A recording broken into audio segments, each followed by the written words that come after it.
जब कर्ण ने अपने महान धनुष को टंकार दी, उस समय अर्जुन ने जहां धनुष की टंकार हो रही थी उधर दृष्टि डाली तो वहां राधानंदन कर्ण दिखाई पड़ा। इससे उनका क्रोध बहुत बढ़ गया। तब अर्जुन कर्ण को मार डालने की इच्छा से दोनों आंखें फाड़ फाड़ कर उसकी ओर देखने लगे। उस समय कौरव सैनिकों ने द्रोण पुत्र के हजारों बाणों को रणभूमि से उठाकर उन्हें समर्पित कर दिया। तब अर्जुन ने अश्वत्थामा को छोड़ कर्ण पर ही धावा किया। यह कथा महाभारत के विराट पर्व अध्याय 59 से लेकर 62 में से ली गई है, जिसे आपके सामने संक्षिप्त रूप से प्रस्तुत किया गया है। अधिक जानकारी के लिए महाभारत अवश्य पढ़ें। नमस्कार, मैं अजय आप सभी का स्वागत करता हूँ। यह है ज्ञान का चक्र और आप सभी देख रहे हैं सत्य चक्र। अर्जुन बोले, कर्ण, पहले कौरवों की सभा में तूने जो अपनी बहुत प्रशंसा करते हुए यह बात कही थी कि युद्ध में मेरे समान दूसरा कोई योद्धा नहीं है, उसकी सच्चाई की परीक्षा के लिए यह युद्ध का अवसर उपस्थित हो गया है। राधानंदन, मेरे साथ भिड़ंत होने के पहले कौरवों की सभा में तूने जो कुछ कहा है, आज मेरे साथ युद्ध करके वह सब सत्य कर दिखा। भरी सभा में कौरव जो पांचाल राजकुमारी को क्लेश दे रहे थे और तू मौज से यह सब देख रहा था, आज केवल उस अत्याचार का फल भोग ले। कर्ण, आ रणभूमि में मेरा सामना कर। समस्त कौरव और तेरे सैनिक सब दर्शक होकर हमारे युद्ध को देखें। कर्ण ने कहा, कुंती पुत्र, तू मुझसे जो कुछ कहता है उसे क्रिया द्वारा करके दिखा। तेरी बातें कार्य करने की अपेक्षा बहुत बढ़ चढ़कर होती हैं। यह बात भूमंडल में प्रसिद्ध है।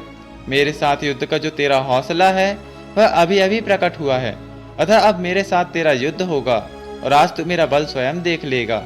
अर्जुन ने कहा, राधा पुत्र, अभी कुछ समय पहले तू मुझसे डर कर भाग गया था, किंतु तेरा छोटा भाई मारा गया।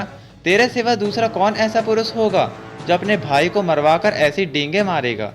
अर्जुन कर्ण से यह उपयुक्त बातें कहकर बाण छोड़ते हुए उसकी ओर बढ़े। तब महारथी कर्ण ने बड़ी प्रसन्नता के साथ अपने बाणों की भारी बौछार करके अर्जुन को रोका। अर्जुन से यह सब सहन ना हो सका। तब उन्होंने झुकी हुई गांठ एवं तीखी नोक वाले बाण से कर्ण के घोड़ों को बींध डाला। भुजाओं में भी गहरी चोट पहुंचाई और हाथों के दस्तानों को भी पृथक पृथक विदीर्ण कर दिया। तब कर्ण ने अलग रखे हुए छोटे तरकस से दूसरे बाण लेकर पांडुनंदन अर्जुन के हाथों में चोट पहुंचाई। इससे उनकी मुट्ठी ढीली पड़ गई। तब महाबाहु पार्थ ने कर्ण का धनुष काट दिया। यह देख कर्ण ने अर्जुन पर शक्ति चलाई, किंतु पार्थ ने उसे बाणों से नष्ट कर दिया। इतने में ही कर्ण के बहुत से सैनिक वहां आ पहुंचे, किंतु अर्जुन ने अपने बाणों द्वारा उन सबको यमलोक भेज दिया। तत्पश्चात विवत्सु ने अपने तीखे बाणों द्वारा कर्ण के घोड़ों को घायल कर दिया। वह घोड़े मरकर पृथ्वी पर गिर पड़े। तत्पश्चात पराक्रमी कुंती कुमार ने अपने दूसरे बाण द्वारा कर्ण की छाती में आघात किया। इससे कर्ण को मूर्छा आ गई और उसे किसी भी बात की सुध-बुध न रही। इसके बाद कर्ण युद्धभूमि को छोड़कर उत्तर दिशा की ओर भाग गया। यह सब देखकर अर्जुन और उत्तर दोनों महारथी जोर जोर से सिहनाद करने लगे। इसके पश्चात अर्जुन ने उत्तर से कहा, सारथे, तुम मुझे इस सेना की ओर ले चलो जिसकी ध्वजा पर स्वर्ण में ताड़ वृक्ष का चिन्ह है। उस रथ पर हम सबके पितामह शांतनु नंदन भीष्म जी बैठे हैं। वह मेरे साथ युद्ध की इच्छा रखकर खड़े हैं। उनका दर्शन देवताओं के समान है। फिर उत्तर ने अर्जुन से कहा, वीर, मैं युद्धभूमि में आपके उत्तम घोड़ों को नहीं संभाल सकूंगा। मेरे प्राण बड़ी व्यथा में हैं और मन व्याकुल सा हो रहा है। आपके तथा कौरव वीरों के द्वारा प्रयुक्त होने वाले दिव्यास्त्रों का प्रभाव यह है कि मुझे दसों दिशाओं भागती सी प्रतीत होती हैं। मेरा मन दुविधा में पड़ गया है। युद्ध में कितने सुरवीरों का जमघट मैंने पहले कभी नहीं देखा है। इस समय मेरे प्राण अकुला रहे हैं। यह पृथ्वी कांपती सी जान पड़ती है। इस समय मुझ में इतनी शक्ति नहीं है कि घोड़ों की रास संभालूं और चाबुक लेकर इन्हें हाँकूं। अर्जुन बोले, नरश्रेष्ठ, डरो मत, अपने आप को संभालो। तुमने भी युद्ध के मुहाने पर बड़े अद्भुत पराक्रम दिखाए हैं। तुम राजकुमार हो, तुम्हारा कल्याण हो। तुमने मत्स्य नरेश के विख्यात वंश में जन्म ग्रहण किया है, अतः शत्रुओं के संहार के अवसर पर तुम्हें शिथिल नहीं होना चाहिए। तुम धैर्य धारण करके मेरे घोड़ों को काबू में रखो। राजकुमार, तुम शीघ्र ही पितामह भीष्म की इस सेना के सामने मेरा रथ ले चलो, मुझे पहुंचाओ। इस युद्ध में मैं इनकी प्रत्यंचा भी काट डालूंगा। आज मुझे विचित्र दिव्यास्त्रों का प्रहार करते देखो। आज सारी शत्रु मंडली इकट्ठे होकर अनुमान लगाएगी कि अर्जुन किस हाथ से बाण चलाते हैं, दाहिने या बाएं हाथ से।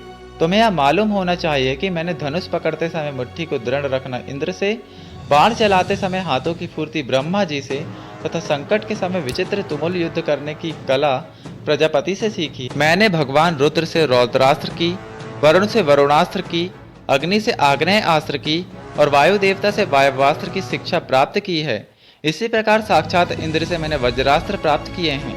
वीर, मानव रूपी सिंहों से सुरक्षित इस भयंकर कौरव वन को मैं अकेला ही उजाड़ डालूंगा, अतः विराट कुमार तुम्हारा भय दूर हो जाना चाहिए।